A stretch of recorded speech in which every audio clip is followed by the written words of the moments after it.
여호와여, 나는 가난하고 궁핍하오니 주의 귀를 기울여 내게 응답하소서. 나는 경건하오니 내 영혼을 보존하소서. 내 주 하나님이여, 주를 의지하는 종을 구원하소서. 주여, 내게 은혜를 베푸소서. 내가 종일 주께 부르짖나이다. 주여, 내 영혼이 주를 우러러 보오니 주여, 내 영혼을 기쁘게 하소서.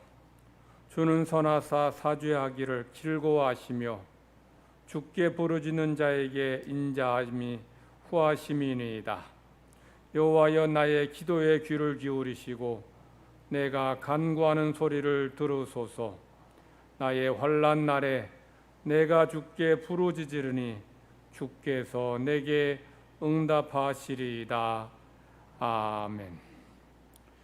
세세무궁토록 찬양과 영광과 경배를 받으시기에 합당하신 우리 하나님 아버지께 찬양과 영광과 경배를 돌려드립니다. 허물과 죄로 죽었던 저희들을 구원하시고 하나님의 자녀 삼아주심을 감사드립니다. 코로나의 재앙 가운데서도 주의 백성들을 눈동자처럼 지키시며 보호하시며 은혜로 인도해 주셔서 오늘 하나님 앞에 함께 모여 예배드리게 됨을 감사드립니다.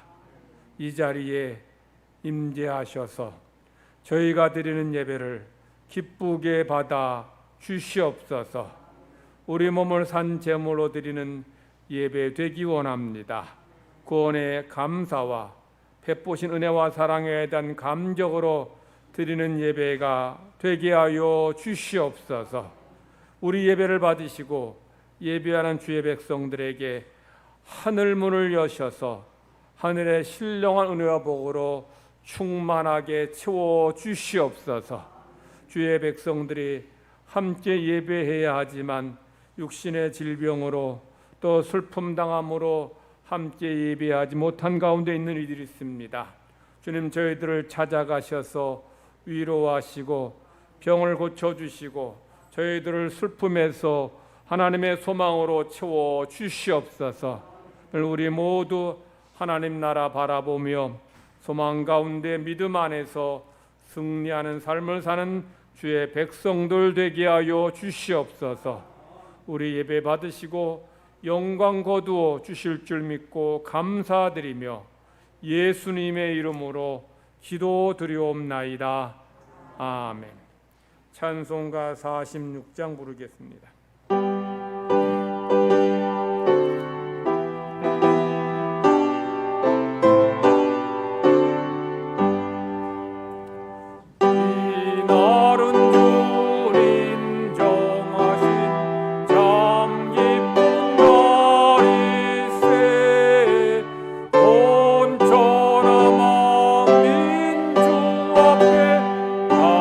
찬송하여라.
삶을 돌아보면서 하나님 앞에 마음으로 입술로 우리의 삶으로 범한 죄를 고백하는 참회 기도 드리겠습니다.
하나님께서 참여한 우리에게 주시는 말씀입니다. 여호와께서 말씀하시되 오라 우리가 서로 변론하자. 너희의 죄가 주홍 같을지라도 눈과 같이 씌어질 것이요 진홍같이 붉을지라도 양털같이 시게 되리라. 아멘. 사도신경으로 하나님께 신앙 고백 드리겠습니다. 나는 전능하신 아버지 하나님 천지의 창조주를 믿습니다. 나는 그의 유일하신 아들 우리 주 예수 그리스도를 믿습니다. 그는 성령으로 잉태되어 동정녀 마리아에게서 나시고 본디오 빌라도에게 고난을 받아 십자가에 못 박혀 죽으시고 장사된 지 사흘 만에 죽은 자 가운데서 다시 살아나셨으며 하늘에 오르시어 전능하신 아버지 하나님 우편에 앉아 계시다가 거기로부터 살아있는 자와 죽은 자를 심판하러 오십니다. 나는 성령을 믿으며 거룩한 공교회와 성도의 교제와 죄를 용서받는 것과 몸의 부활과 영생을 믿습니다. 작석하셔서 교독문 86번 교독하겠습니다. 86번 요한계시록 14장입니다. 또 내가 보니 보라 어린 양이 시온산에 섰고 그와 함께 14만 4천이 서 있는데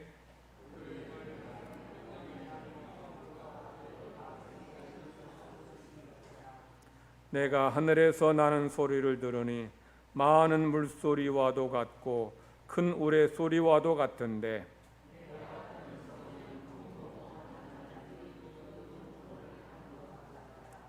그들이 보좌 앞과 네 생물과 장로들 앞에서 새 노래를 부르니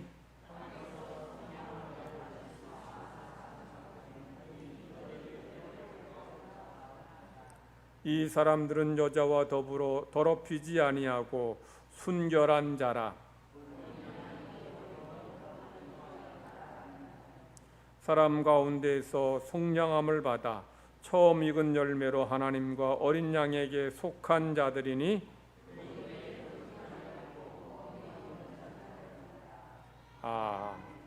찬송가 325장 부르신 후에 하성수 장로님 기도하시겠습니다.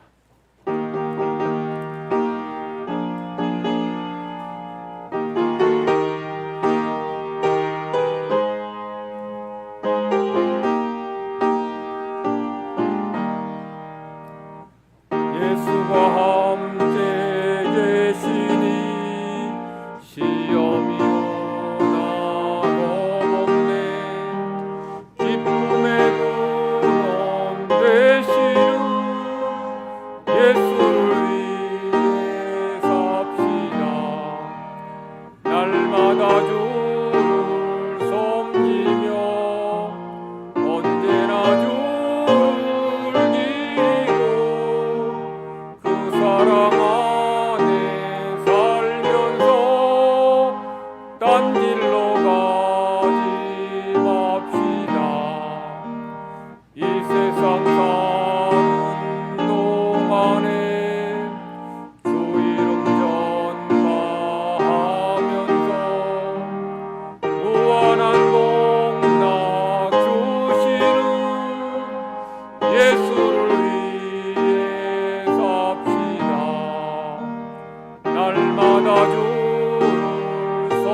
은혜로우시고 자비로우신 하나님, 사랑하는 자녀들 거룩하게 하여 주셔서 오늘도 거룩한 예배로 인도하여 주신 은혜에 감사를 드립니다. 신령과 진정으로 예배할 때에 하나님 만나주시고 이 시간 하나님의 사랑이 넘치고 은혜가 넘치는 귀한 예배가 되게 인도하여 주시옵시기를 원합니다.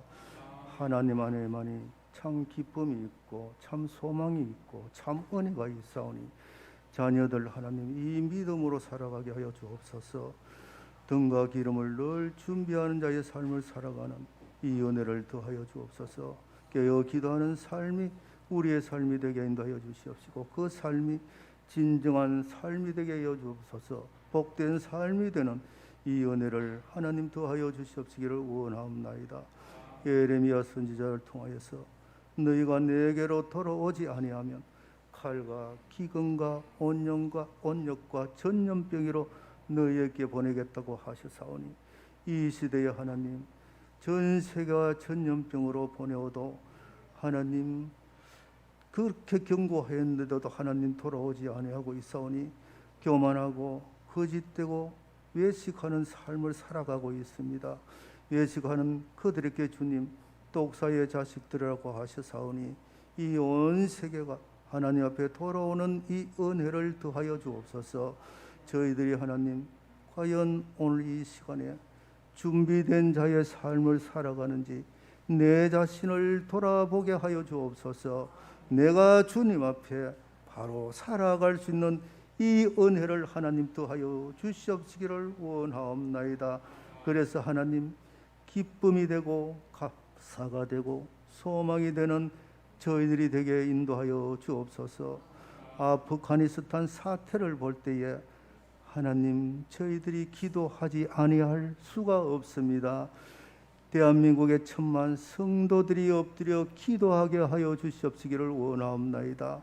의인의 기도는 역사하는 힘이 크다고 하셨사오니 저희 성도들의 기도가 전 세계를 살리는 기도가 되게 하여 주옵소서.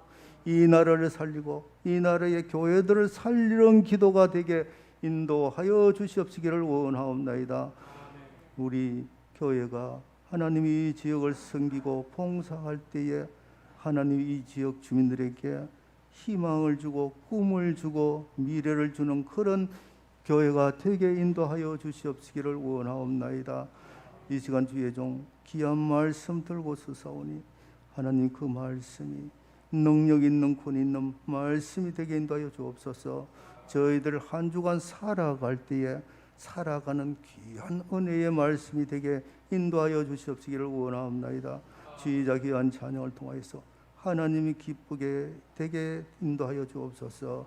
저희들에게 은혜가 넘치는 시간 되게 인도하여 주시고 감사를 드리며 예수님의 이름으로 간절히 기도드리옵나이다. 아멘.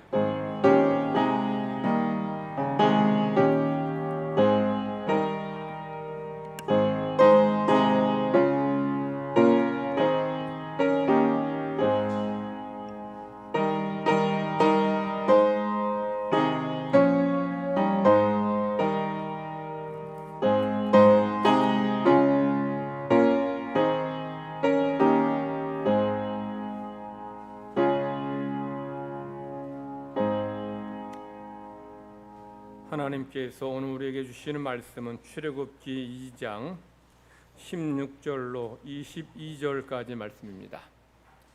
구약 성경 84면 출애굽기 2장 16절부터 22절까지 말씀을 제가 봉독합니다.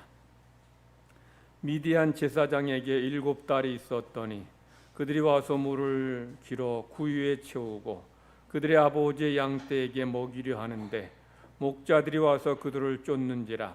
모세가 일어나 그들을 도와 그 양떼에게 먹이니라.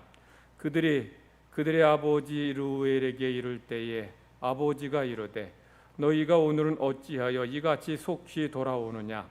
그들이 이르되 한 애굽 사람이 우리를 목자들의 손에서 건져내고 우리를 위하여 물을 길어 양떼에게 먹였나이다. 아버지가 딸들에게 이르되 그 사람이 어디에 있느냐. 너희가 어찌하여 그 사람을 버려두고 왔느냐. 그를 청하여 음식을 대접하라 하였더라. 모세가 그와 동거하기를 기뻐하며 그가 그의 딸 십보라를 모세에게 주었더니 그가 아들을 낳음에 모세가 그의 이름을 게르솜이라 하여 이르되 내가 타국에서 나그네가 되었음이라 하였더라. 김동희 지휘자 특송하겠습니다.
아멘. 우리 옆에 있는 분들과 서로 인사 나누십시다. 축복합니다. 축복합니다.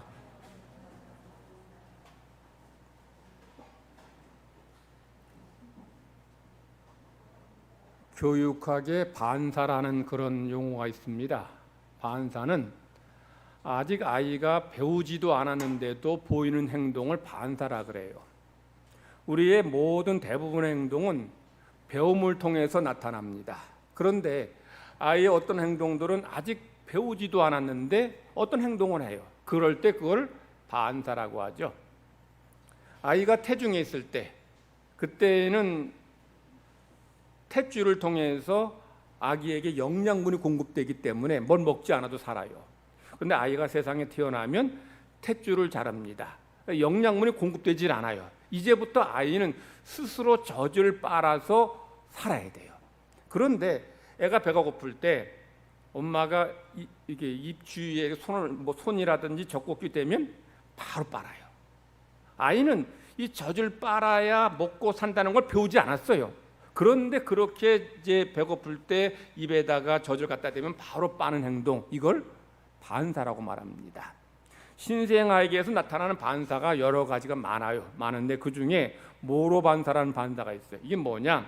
어떤 소리라든지 몸의 위치 변화에 따라서 아이들이 이렇게 껴안으려고 하는 걸, 붙잡으려고 하는 걸, 이걸 모로 반사라고 그래요. 이게 모로 반사는 그래서 껴안기 반사라고 합니다. 신생아에게서 이런 모로 반사가 나타나지 않으면 신경계에 문제가 있다, 이상이 있다는 그런 증거일 수 있다는 거죠. 그럴 때는 빨리 치료해야 돼요. 모로 반사만이 아니라 쥐기 반사가, 쥐기 반사. 여러분들 어린 아기들, 신생아들 이렇게 손바닥을 이렇게 살짝 만지면 애들 어떻게 해요? 무의식적으로 꽉 쥡니다. 이렇게. 이게 자기가 알고 하는 게 아니고 반사적으로 하는 행동이 반사적인 행동. 이걸 쥐기 반사라 그래요. 바빈스키 반사라는 게 있어요. 여러분들 애기들 그런 그 장난 쳤나 모르겠는데 애들 발바닥을 이렇게 간지르면 희한하게 이 엄지 발가락은 이제 구부립니다. 나머지 네 발가락은 부채처럼 활짝 펴요. 이걸 이제 바빈스키 반사라 그래요. 요거는 아이들이 이제 뭐 의식해서 하는 게 아니에요. 반사적으로 하는 행동을 말합니다. 이처럼 이 아기에게 있어서 이런 반사가 있지만 몇 개월 지나면 이런 반사 행동들이 사라지게 돼요. 그리고 이제 아이는 자기가 이 세상에 살아가는 데 필요한 것들, 유익한 것들을 하나하나 배우면서 습득합니다. 그게 이제 아이들이 자라나는 과정이죠. 제가 지난 주일에 모세 인생을 세 단계로 나눴어요. 첫 번째는 바로의 궁에서의 40년, 두 번째는 미디안 광야에서 40년, 세 번째는 이스라엘 백성과 함께 40년입니다. 세계적인 전도자 이 드와이트 D.L. 무디 목사님이 모세가 자신의 인생을 자신의 단계에 따라서 다르게 인식했다라고 설교한 적이 있어요. 모세는 이 자신의 그 시대에 따라서 자신의 삶을 어떻게 인식했느냐? 첫 번째, 바로의 궁에서의 40년 때, 이때 모세는 자기 자신을 굉장히 잘난 사람으로 인식했다는 거예요. 이거를 영어로 쉽게 표현하면 I am somebody, 이렇게 I am somebody. I am somebody가 뭐냐? 나는 잘났고 대단하고 똑똑하다는 거예요. 나는 다른 사람과 달리 훌륭하다. 이게 I am somebody라는 그런 의식이에요. 우리나라에 I am somebody 이런 의식이 아주 투철한 사람이 있습니다. 누굴까요? 뭐 사람들 그런 사람 많은데 그 중에서 한 사람 대표적인 사람들라 하면 조국 전 장관입니다. 조국 전 장관이야말로 I am somebody 이런 의식이 아주 투철한 사람이에요. 근데 인간적으로 볼 때 조국 전 장관은 잘난 면이 많아요. 얼굴도 좀 외모도 아주 준수하지 않습니까? 그리고 우리나라에서 제일 좋은 대학인 서울대학교, 그것도 법과대학 교수입니다. 충분히 잘난 면이 많아요. 근데 그거를 드러낸다는 데 문제되는 거죠. 사람들은 그 잘난 것을 자랑하는 사람도 있지만 그걸 그냥 감추고 있는 분들이 계셔요. 이제 이게 이래야 되는데 이걸 너무 드러낸 거예요. 근데 이런 면이 그게 어머니 닮은 것 같아. 조국 장관의 어머니도 뭐 아들한테 편지 보내면서 본인을 마치 성모 마리아로, 자기 아들은 고난받는 그리스도로 이렇게 이제 묘사하는 그런 편지를 썼더라고요. 그러니까 이런 모습들, 내가 특별하다, 이런 모습들을 이게 교만함이라고 그래요. I am somebody, 이런 의식 가진 사람을 교만함이라 그러는데, 그런데 이게 뭐 조국 전 장관의 모습만이 아니라 대부분의 사람들도 다 내가 특별하다고 생각해요. 내가 잘났다고 생각합니다. 근데 이것은 자존감하고 교만함을 착각했기 때문에, 자존감은 뭐냐? 나는 특별한 사람이다, 이런 마음을 자존감이라고 그래요. 근데 자존감에는 나만 특별한 것이 아니라 너도 특별하다고 여기는 게 자존감이에요. 그러니까 자존감 있는 사람은 나도 괜찮은 사람인데 당신도 괜찮은 사람입니다, 이렇게 생각하는 사람은 자존감 있는 사람이에요. 근데 교만한 사람들은 어떻게 생각해요? 나는 특별한데, 나는 잘났는데 너는 못났다, 너는 모자라다고 남을 멸시하는 것, 남을 무시하는 게, 이게 교만함이죠. 그래서 이 하나님께서 사용하시는 사람 어떤 사람이냐? I am somebody, 이런 사람은 하나님께서 사용하시기에는 부족해요. 그런 하나님 사용하시지 않습니다. 자, 성경에 모세가 자기 자신을 I am somebody, 자기를 잘났다고 여겼다고 그런 기록은 없어요. 없는데 모세 행동을 보면 우리가 그것을 짐작할 수 있는 거죠. 지난 주일에 말씀드린 것처럼 모세가 사도행전에 보면 자기 자신을 어떻게 행동을 이해했는지 이렇게 주석했어요. 사도행전 7장에 나오는데, 한 사람이 원통한 일 당함을 보고 보호하여 압제받는 자를 위하여 원수를 갚아 애굽 사람을 쳐 죽이니라. 여기서 한 사람은 모세를 말합니다. 이제 고난받는 이스라엘 사람 말하는데, 지금 잘 들어보세요. 지금 말씀. 그는 그의 형제들이 하나님께서 자기의 손을 통하여 구원해 주시는 것을 깨달으리라고 생각하였으나 그들이 깨닫지 못하였더라. 그는 누구예요? 모세는 하나님께서 누구의 손을 통해서? 자기의 손, 모세의 손을 통해서 이스라엘 백성들을 구원해 주실 것이라고 생각했다는 거예요. 자, 모세가 I am somebody, 이런 의식을 가졌다는 걸 어떻게 알 수 있어요? 지금 모세는 하나님께서 자기를 통해서, 내 손을 통해서 이스라엘 백성을 구원할 것이라고 생각했다는 거예요. 모세의 이런 모습은 모세가 자기 자신을 특별한, 좀 잘난, 대단한 사람으로 여기고 있음을 보여줘요. 물론 하나님께서 일하실 때에 사람을 통해서, 사람의 손을 통해서 일하십니다. 그런데 일하시는 주체는 누구예요? 하나님이에요. 우리 인간은 하나님의 막대기요, 도구요, 도구. 구원하시는 분은, 구원의 역사는 하나님만이 하셔요. 그런데 모세는 내가 한다는 거예요. 물론 하나님이 나를 통해서 한다라고 하지만, 나를 통해서 이렇게 일한다고 모세가 생각했다는 것은, 모세는 자기 자신을 굉장히 훌륭한 사람, 굉장히 똑똑한 사람, 대단한 사람으로 여기고 있음을 말해주는 거예요. 그래서 모세가 자기 동족이 이집 사람에게 매맞을 때에 나서서 이 애굽 사람을 때려 죽입니다. 그때 모세는 내가 고난받는 히브리인을 구원했다라고 생각해요. 그리고 더 나아가 이 히브리 민족이 나를 자기들의 구원자라고 여길 것이라고 생각해요.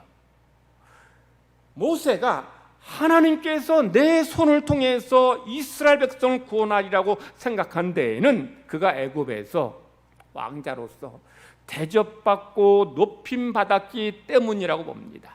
그러니 내가 한다는 건, 내가 한다. I am somebody, 이런 의식을 갖고 사는 사람들은 내가 다 한다고 생각해요. 내가 대단하다고 교만해집니다. 그래서 하나님께서 그때 모세를 사용하시지 않고 모세를 어디로 보내십니까? 미디안 광야로 보내셔요.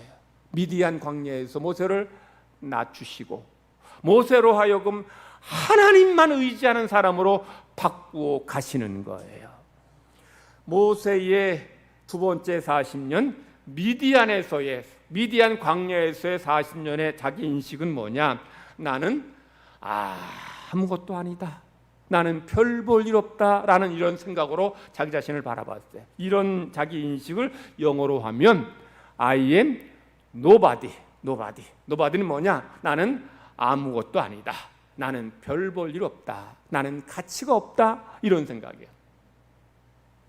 I am nobody. 이런 의식 가진 사람들은 한마디로 얘기해서 열등감이 많은 사람입니다. 열등감 있는 사람들은 내가 못났고 모자라고 부족하다고 생각해요. 근데 이게 겸손하고는 달라요. 겸손은 뭐냐? 나는 부족하지만 그럼에도 나를 낮추지만 그럼에도 불구하고 내게 있는 그런 가치를 아는 사람이에요. 그런데 열등감이 심한 사람은 나를 낮추는 게 아니고 나를 비하해요. 비하하고 그리고 내 안에 있는 이런 가치를 부정하는 사람이에요. 여기 계신 여러분들은 어떤 분들은 잘생기고 이쁘고 또 많이 배우고 돈도 있고 할지 모르겠는데, 그런데 여러분 모두는 하나님께서 보실 때에 소중한 사람이고 귀한 사람이고 하나님의 사랑의 대상이에요. 여러분 안에는 하나님의 형상이 영원히 있어요. 그리고 여러분은 귀중한 사람이에요. 이런 가치, 나는 하나님의 사랑하는 이런 가치 있는 사람이라는 이런 생각을 가질 때 그 사람은 겸손한 사람인데, 열등감이 많은 사람들은 내가 이런 가치 있는 걸 몰라요. 나를 낮추는 게 아니라 나를 비하해요. 그러니까 이게 심각한 문제고 잘못인 겁니다. 모세는 자기 자신을 특별한 존재로 여기다가 이제 미디안 광야에서 이제 도망갔는데, 이제 미디안 광야로 가기 전에 모세가 미디안 광야로 가게 된 계기가 있어요. 뭐예요? 고난받는 애굽 사람에게 고난받는 자기의 동족을 구원함으로 모세가 어떤 생각을 하느냐? 이 백성들이 나를 자기들의 지도자로 구원자로 여길 것 생각해. 근데 정작 이 시브리 사람들은 모세를 그들의 지도자로 인정하지 않았다는 거예요. 13절, 우리 지난주 읽었지만 13절 제가 읽을게요. 이튿날 다시 나가니 두 시브리 사람이 서로 싸우는지라 그 잘못한 사람에게 이르되 내가 어찌하여 동포를 치느냐 하며, 모세가 지금 같은 시브리인이 싸우는 거 보고서 지금 그들에게 가서 지금 간섭하고 지금 잘못한 사람에게 짐짓 나무라는 게 왜 그래요? 모세는 자기가 이스라엘 백성을 구원할 지도자라고 생각하기 때문에, 내가 지도자니까 저들이 지금 저렇게 잘못하고 있으니까 내가 좀 잘 문제를 풀어가야지 이러는 거예요. 그런데 정작 시브리 사람들은, 이스라엘 백성들은 모세를 그들의 지도자로 인정하지 않는다는 거예요. 동족을 때린 잘못한 사람이 큰 소리 칩니다. 뭐라고 합니까? 14절입니다. 그가 이르되 누가 너를 우리를 다스리는 자와 재판관으로 삼았느냐? 네가 애굽 사람을 죽인 것처럼 나도 죽이려느냐? 모세가 두려워하여 이르되 일이 탈로 되었도다. 모세는 내가 고난받는 시브리인을 구해주면 이들이 나를 지도자로 여길 줄 알았는데 정작 이 백성들은 모세를 전혀 지도자로 여기지 않는다는 거예요. 그래서 자기가 애굽 사람 죽인 것이 탈로 났으니 이제 바로가 자기를 죽일 줄 알고 미디안 광야로 도망갑니다. 그리고 미디안 광야에서 40년간 양을 쳐요. 애굽의 왕자가 하루아침에 목동이 됩니다. 이때 이 모세의 자존감이 가장 낮아졌을 것 같아요. 오죽했겠어요. 애굽의 왕자가 목동이 되었으니 얼마나 이 모세가 마음이 안타깝고 답답하고 힘들었겠어요. 더군다나 이 미디안 광야에서 모세가 할 수 있는 일이라는 게 없어요. 그동안 왕국에서 뭐 왕자로서 대접받고 잘 살다가 이제 광야로 왔더니 양을 치는데 칠 줄 알아요? 그냥 양들 쫓아만 다닐 뿐입니다. 이런 모세의 마음속에 어떤 생각이 드는 거예요? 나는 아무것도 아니구나. 그가 백성들에게 거절당한 상처가 있어요. 백성들이 나를 지도자로 인정하지 않는 거절당한 상처가 있고, 이 미디안 광야에서 내가 할 수 있는 게 없는 걸 깨달은 거예요. 그가 애굽에 있을 때에 배운 제왕학, 애굽에서 배운 최고의 학문들이 미디안 광야에서 양치는 이 목동인 모세에게 그게 아무 소용이 없는 거예요. 여러분, 왕이 되면 어떻게 해야 되는지 이거 배워봤자 목동에 그게 무슨 소용이 있겠어요? 목동에 그게 무슨 의미가 있겠어요? 그러니 이 모세는 미디안 광야에서 지내면서, 야, 나는 전에 내가 대단한 줄 알았고 잘난 줄 알았고 훌륭한 줄 알았는데 정말 아무것도 아니구나, 이런 생각을 갖게 되는 거예요. 이런 모세의 모습이 이제 뒤에 3장에 보면 이제 잘 나타나요. 하나님께서 모세를 부르셔서 이스라엘 백성들을 맡기겠다라고 말씀하셔요. 그러니까 모세가 하나님 앞에 극구 못하겠다는 거예요. 모세가 왜 못하겠냐고 대답하면 나는 혀가 짧고 말을 못한다는 거예요. 그 하나님, 그래, 그러면 너 말 못하면 내가 말 잘하는 네 형 아론 너와 함께 하겠다. 그리고 네가 아론에게 말하면 아론이 바로에게 말하게 하면 되지 않느냐. 그런데도 모세는 자기는 못한다는 거예요. 근데 모세가 말을 못해서 정말 이스라엘 백성들을 돌보는 일을 감당하지 못한다, 이렇게 생각한 거예요? 아니에요. 모세는 자기 과거의 실패의 상처가 있어요. 거절당한 상처가 있습니다. 내가 저들을 위해서 구원한다 했는데 저들 나를 인정하지 않으니까 이 상처가 있는 거예요. 더군다나 미디안 광야에서 자기가 지내보니 자기가 할 수 있는 게 없는 거예요. 그러니 나는 못한다, 못합니다라고 한 거예요. I am nobody. 나는 아무것도 아닙니다. 나는 별 볼 일 사람입니다. 이렇게 모세가 자기 자신을 인식하고 그렇게 고백할 때, 그때 하나님께서 모세를 부르셔서 이스라엘 백성들을 구원하신 일을 감당하셔요. 모세가 I am somebody, 나는 괜찮은 사람이에요, 나는 특별한 사람이라고 생각할 때 하나님께서 그를 사용하시지 않고 그를 미디안 광야로 보내셔서 그를 낮추십니다. 그리고 미디안 광야에서 자신의 부족함을 인정하고 고백할 때에 그때 하나님께서 모세를 들어서 사용하십니다. 성도 여러분도 하나님 앞에서 I am nobody, 나는 아무것도 아닙니다 라고 고백할 때, 여러분을 낮출 때, 하나님을 의지할 때, 그때 하나님께서 여러분을 사용하여 주실 줄 믿습니다. 모세의 세 번째 40년은 이스라엘 백성들과 함께한 40년. 이때 모세의 자기 인식은 뭐냐? 모세는 그때 나는 하나님의 사람이다 라고. 하나님의 사람. 모세 이런 인식을 영어로 표현하면 I am God's body. 나는 하나님의 친구다. body라는 말은 막역한 친구란, 가까운 친구란 뜻이에요. 그러니까 모세가 이스라엘 백성과 함께하는 40년 동안 모세는 자기를 어떻게 생각하느냐? 나는 하나님의 사람이다, 나는 하나님의 친구다라고 인식하게 되는 거예요. 모세가 이스라엘 백성들을 이끌고 가나안 땅까지 가는 40년 동안 모세가 얼마나 힘들고 얼마나 고생했는지 몰라요. 모세가 이스라엘 백성 이끌고 가나안 땅까지 가는데 이 백성들은 430년 동안 종살이해서 그런가 노예 근성이 뼛속 깊이까지 박혀 있는 거예요. 그래서 그냥 매사에 불평불만만 늘어놓아요. 조금만 힘들어도 하나님 앞에 불평하고 모세한테 따지고 항의합니다. 모세가 그들을 낳은 것도 아닌데 계속 모세 탓하고 왜 우리 데리고 끌고 나왔느냐, 왜 하면 계속 원망하는 거예요. 그러니까 모세가 너무 힘드니까 하나님 앞에, 하나님, 나 도저히 이 백성들 이끌고 가나안 땅까지 못 가겠습니다. 하나님, 차라리 저를 죽여주세요. 모세가 얼마나 힘들었으면 나 죽여달라고 했겠습니까?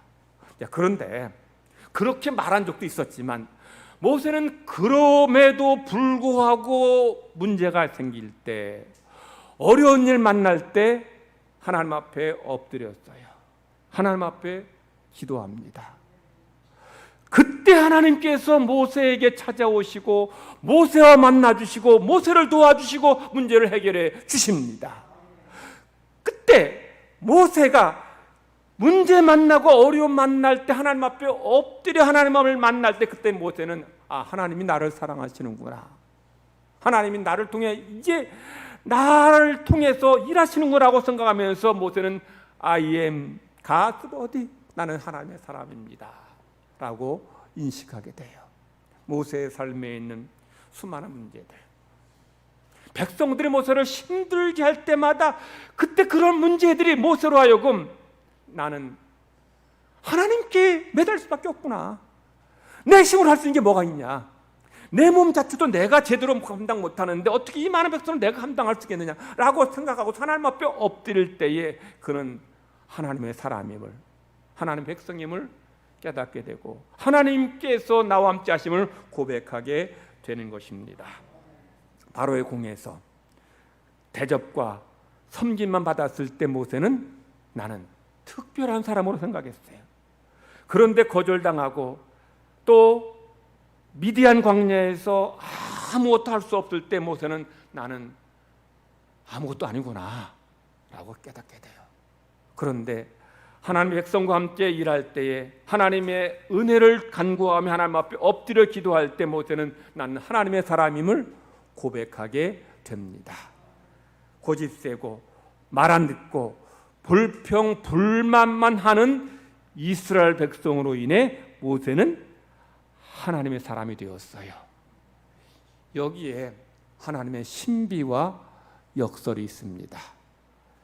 말 안 듣는 불평 불만만 늘어놓는 이스라엘 백성들 때문에 모세가 세상에서 가장 온유한 사람이 되었고 모세가 기도의 사람이 되었고 모세가 하나님의 사람이 되었습니다. 바꾸어 말하면 모세에게 이 말 안 듣고 속썩이는 이 백성이 없었다면 모세는 온유한 사람도 못 됐고 기도의 사람도 안 됐을 것이고 하나님의 사람도 되지 못했을 거예요. 성도 여러분, 여러분의 삶에 문제가 있습니까? 여러분의 삶에 어려움이 있습니까? 여러분을 하나님의 사람으로 만드시는 하나님의 훈련임을 믿으시기 바랍니다. 여러분을 기도의 사람으로 하나님의 응답을 체험하는 사람으로 만드시는 하나님의 계획임을 믿으시기 바랍니다. 하나님은 우리 삶에 있는 경험들 결코 허비하지 않으셔요. 그리고 공중에 나는 새도 하나님이 허락하시지 않으면 떨어지지 않는데 여러분의 삶에 고난이 있고 문제가 있고 질병이 있고 어려움이 있다면 그게 그냥 어떻게 하다가 된 게 아니라는 거예요. 여러분을 하나님의 사람으로, 여러분을 온유한 사람으로, 여러분을 기도의 사람으로, 여러분을 믿음의 사람으로 만드시려는 하나님의 사랑을 기억하시고 그럴 때에 하나님 앞에 엎드림으로 하나님을 만나는, 하나님의 응답을 체험하는 모든 성도 되기를 간절히 바랍니다. 모세가 미디안 광야에서 제일 힘들었던 게 내가 뭐 할 수 있는 게 없다는 이런 의식이었을 거예요. 아침에 일어나서 양 뒷공문이 쫓아다니다가 저녁 때 양들 데리고 돌아오는 이런 삶의 반복이었어요. 자, 그러면 그렇다고 해서 미디안에서의 40년이 헛된 시간이었느냐? 아니에요. 방금 말씀드린 것처럼 모세를 첫 번째는 낮춘 겁니다. 두 번째는 앞으로 이스라엘 백성을 이끌어가기 위한 훈련이고 연습이었어요. 미디안 광야에서 모세가 40년간 뭐 했어요? 목동이에요. 목동으로서 양을 이끌고 광야를 계속 다녀요. 자, 광야에서 양들을 이끌고 다니면서 모세는 광야에 대해서 배웁니다. 광야가 어떤 곳인지, 그리고 광야에서 어떻게 길을 찾아야 되는지를 모세가 배워요. 그런 40년의 그 광야에서 이런 훈련 체험을 통해서 이제 이스라엘 백성을 이끌고 모세 가나안 땅까지 갈 때에 출애굽기 보면 애굽에서 나오자마자 이제 에돔 광야, 신 광야, 시내 광야, 바란 광야 계속 40년 광야를 다녀요. 모세가 만약에 미디안 광야에서 40년간 훈련받지 않았다면 정작 그의 백성을 이끌고 가나안 땅까지 갈 때 광야길을 걸을 때 모세도 백성도 다 죽을 수 있었어요. 근데 40년 동안의 이런 훈련을 통해서 광야에서 연습을 통해서 모세는 그의 백성들을 가나안 땅까지 인도하는 인도자로서의 사명을 잘 감당할 수 있었던 것이죠. 그래서 하나님이 얼마나 기가 막히게 지혜롭게 일하시는 것을 볼 수 있어야 돼요. 미디안 광야에서의 모세가 지낸 시간하고 그의 백성을 이끌고 지낸 시간, 요 80년 동안에 서로 공통점이 있고 차이점이 있어요. 공통점은 뭐냐? 광야라는 공간에서 40년간 지냈다는 거죠. 미디안 광야에서 40년, 그리고 이스라엘 백성들과 광야에서 40년간 함께 지냈어요. 차이점은 뭐냐? 돌봐야 할 대상이 달랐어요. 미디안 광야에서는 뭘 돌봤습니까? 양을 돌봤어요. 이스라엘 백성 이끌고 갈 때는 누굴 돌봤습니까? 이스라엘 백성들을 돌보고 인도합니다.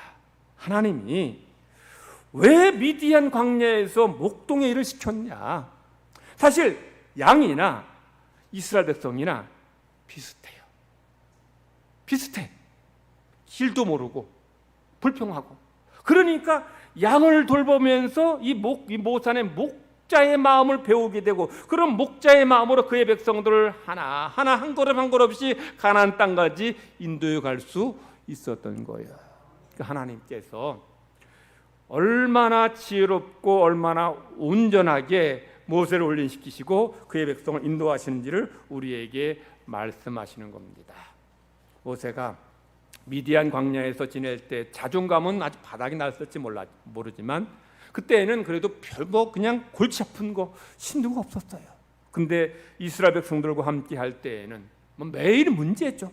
매일 문제 연속입니다. 그런데 매일 문제를 만남으로 인해서 모세는 위를 바라보았고 하나님을 의지했고 하나님께 기도해서 하나님의 사람이 되었습니다.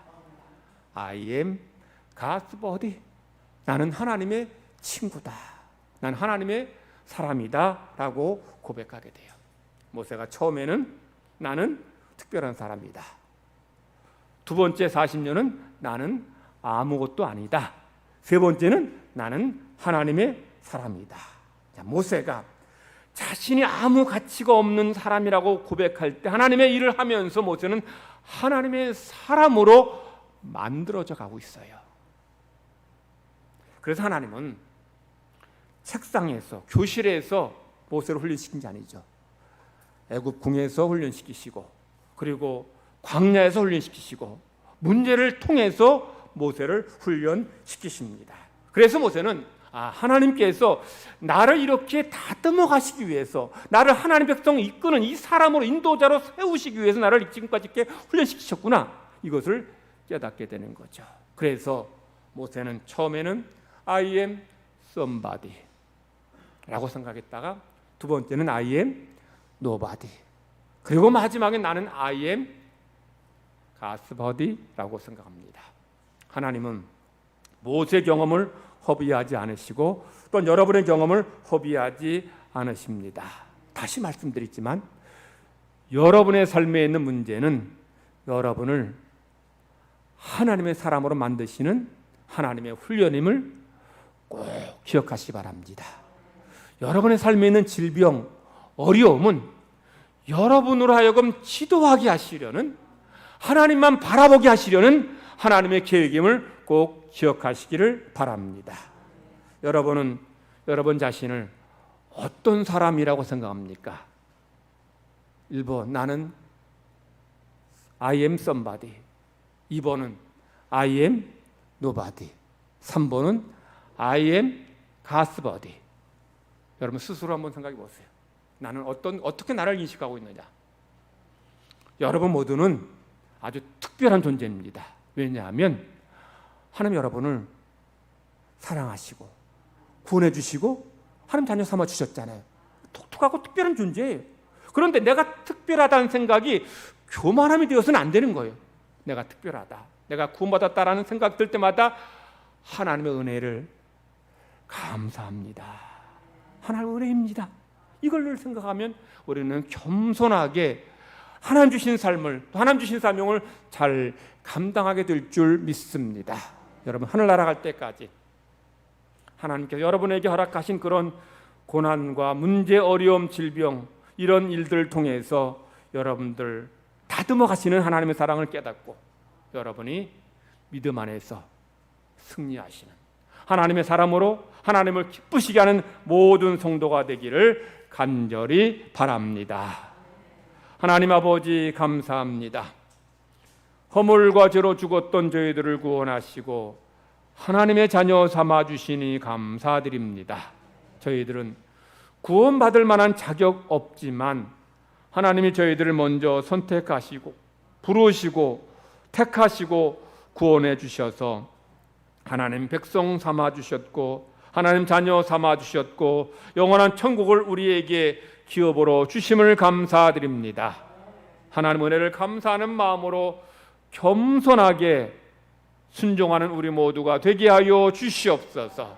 아무도 우리가 교만해지지 않게 하시고 또 열등감에 빠지지 않게 하시고 겸비한 가운데 하나님 바라보고 하나님 의지함으로 내가 하나님의 사람임을 하나님의 친구임을 깨닫게 하시고 체험하게 하여 주시옵소서. 우리 삶의 자리에서 우리에게 찾아오시고 만나주시는 하나님을 만나는 주의 자녀들 주의 백성들 되기를 원하옵나이다. 우리의 삶의 문제로 인해 하나님 앞에 엎드릴 때에 우리의 기도에 응답하시고 우리 문제를 해결해 주시고 우리 질병을 치유해 주시고 하나님의 역사를 허락하여 주시옵소서. 병상에 있는 주의 자녀들을 주님께서 능력의 손길로 치료해 주셔서 강하게 하시고 새롭게 회복시켜 주시옵소서. 슬픔 당한 가정을 주님 위로하시고 부활의 소망으로 채워 주시옵소서. 우리 모든 주의 백성들이 하늘나라 갈 때까지 나는 하나님의 사람임을 늘 감사하며 하나님과 동행하는 삶을 살도록 은혜 내려 주실 줄 믿고 감사드리며 예수님의 이름으로 기도드리옵나이다. 아멘. 찬송가 322장 부르시겠습니다.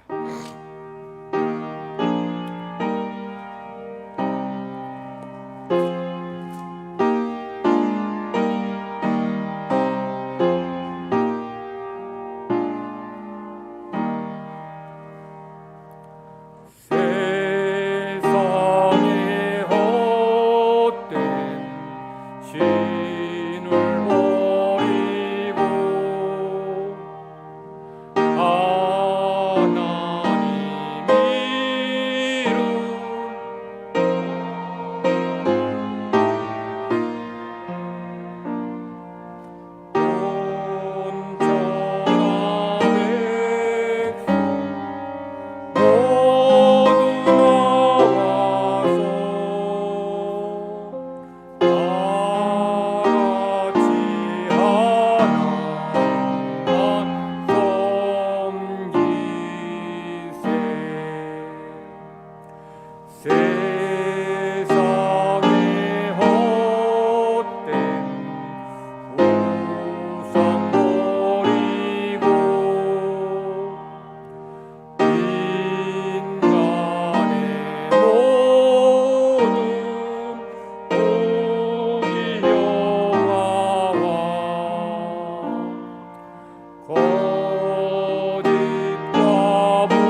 이일선 권사님, 하나님의 은혜에 감사드리며 스스로 잘 회복되게 해주심을 감사드립니다 하는 마음으로 예물 드립니다. 이혜신 권사님, 범사에 감사합니다. 건강 주시옵소서, 우리 가정 지켜주시옵소서 하는 마음으로 예물 드립니다. 기도드리겠습니다.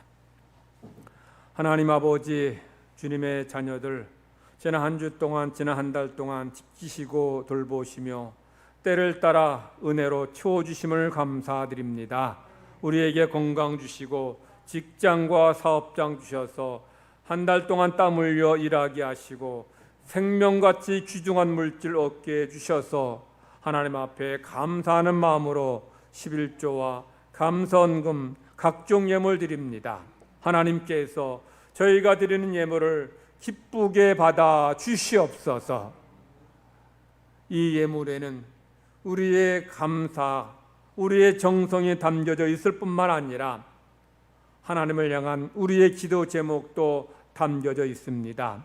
예물 받으시고 하나님께서 우리의 기도에 응답하시고 가정의 문제가 해결되게 하시고 하나님의 역사가 삶의 자리에 넘쳐나게 하여 주시옵소서. 온전한 11조 드린 손길마다 약속하신 대로 하늘문을 여셔서 쌓을 곳이 없는 물질의 복으로 채워 주시옵소서. 감사한 손길에 더 감사한 일들이 많아지게 하시고 감사를 깨닫게 하시고 감사를 보게 하시고 감사하는 성도들 되게 하여 주시옵소서. 각종 예물 드리오니 이 예물 통해서 하나님의 나라가 이 땅 가운데 세워지며 천하보다 더 귀한 영혼이 구원받고 주님께 돌아오는 은혜의 역사가 있게 하여 주시옵소서. 드린 물질이 하나님의 영광을 위해서만이 아름답게 쓰임받도록 인도하여 주실 줄 믿고 감사드리며 예수님의 이름으로 기도 드리옵나이다. 아멘.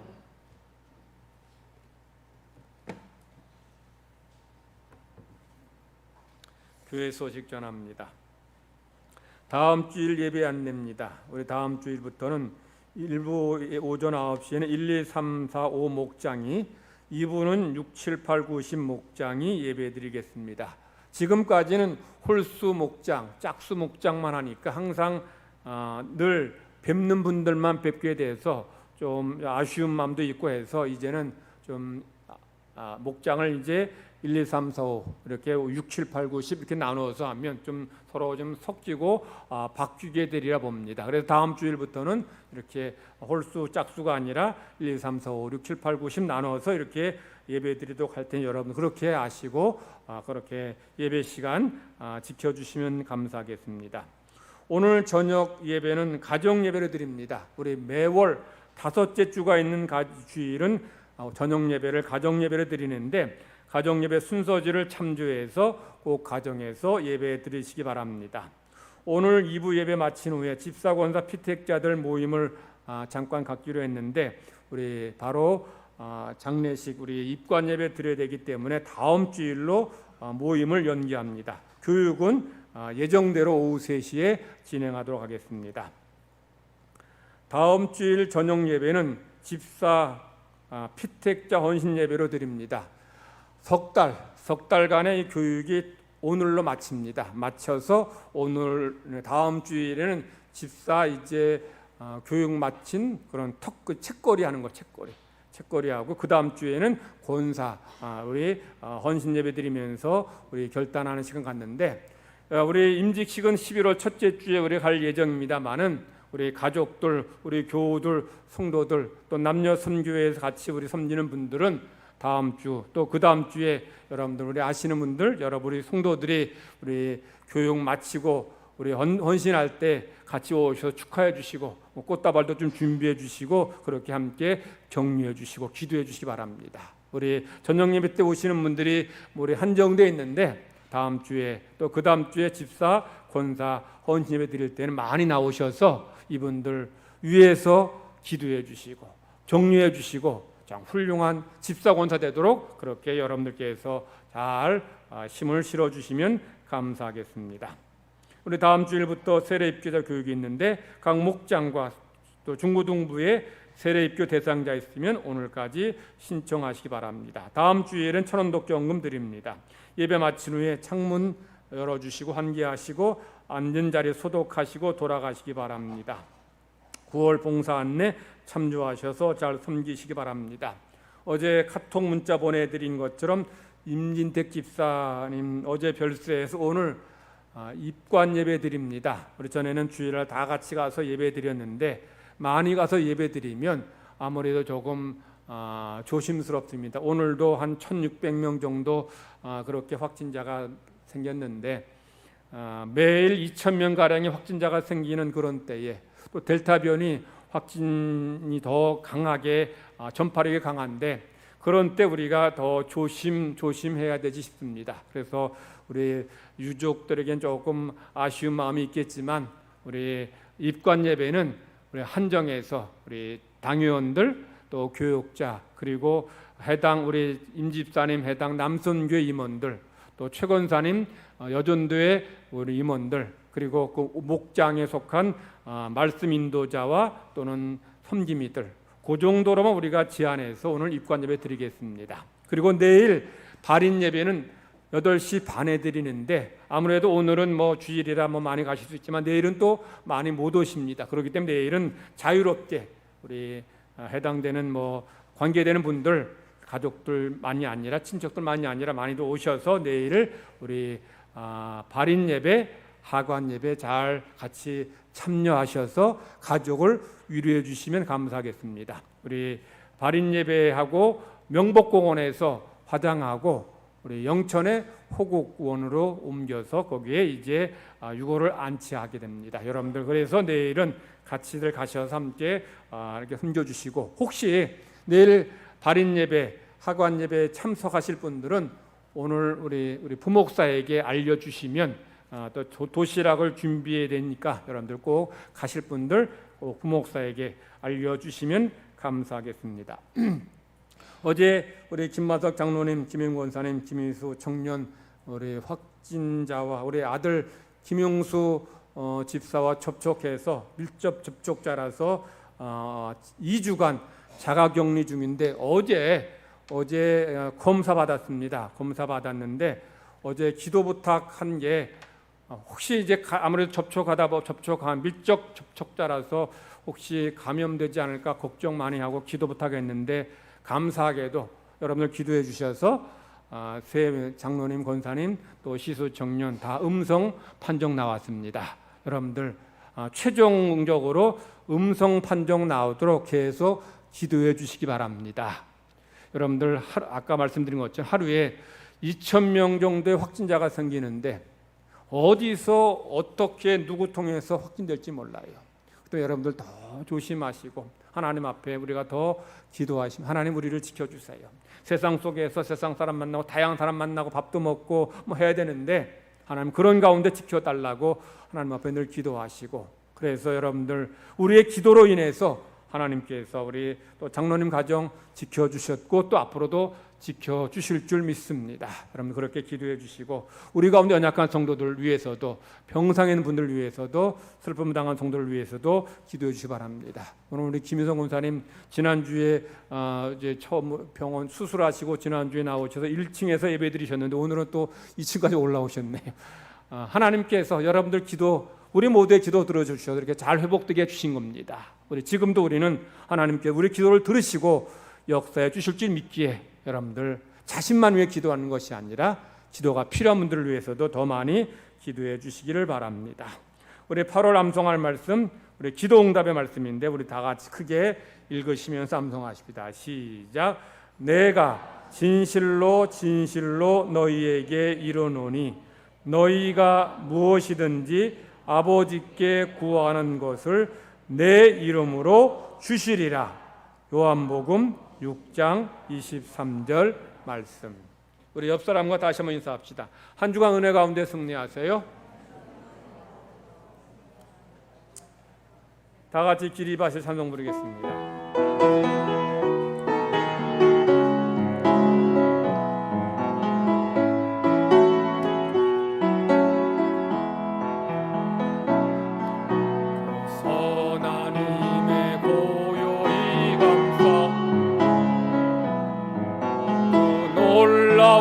평화를 누리며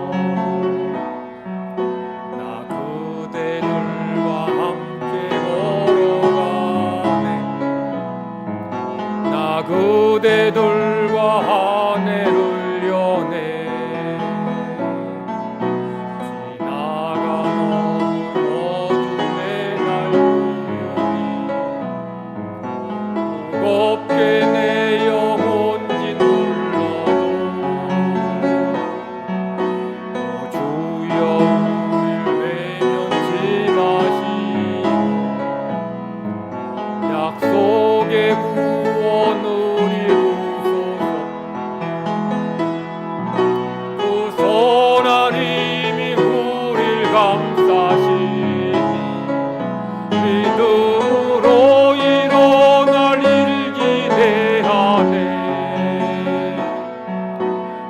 언제나 우리와 함께 계셔 하루 또 하루가 늘 새로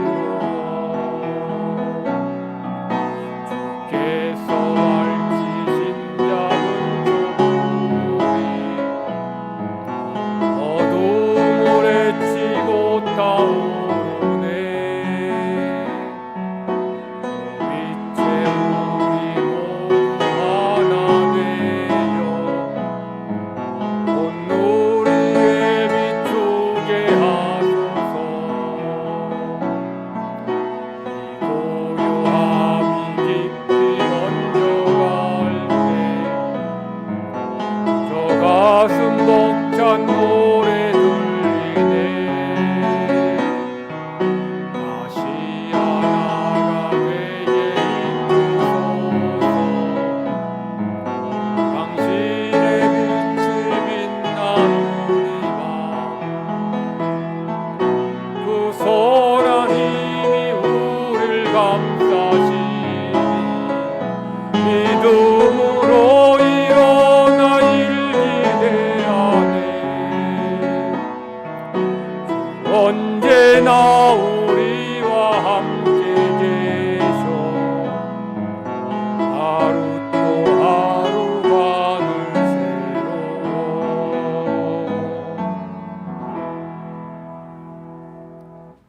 여호와는 내게 복을 주시고 너를 지키시기를 원하며 여호와는 그의 얼굴을 내게 비추사 은혜 베푸시기를 원하며 여호와는 그 얼굴을 내게로 향하여 드사 평강 주시기를 원하노라.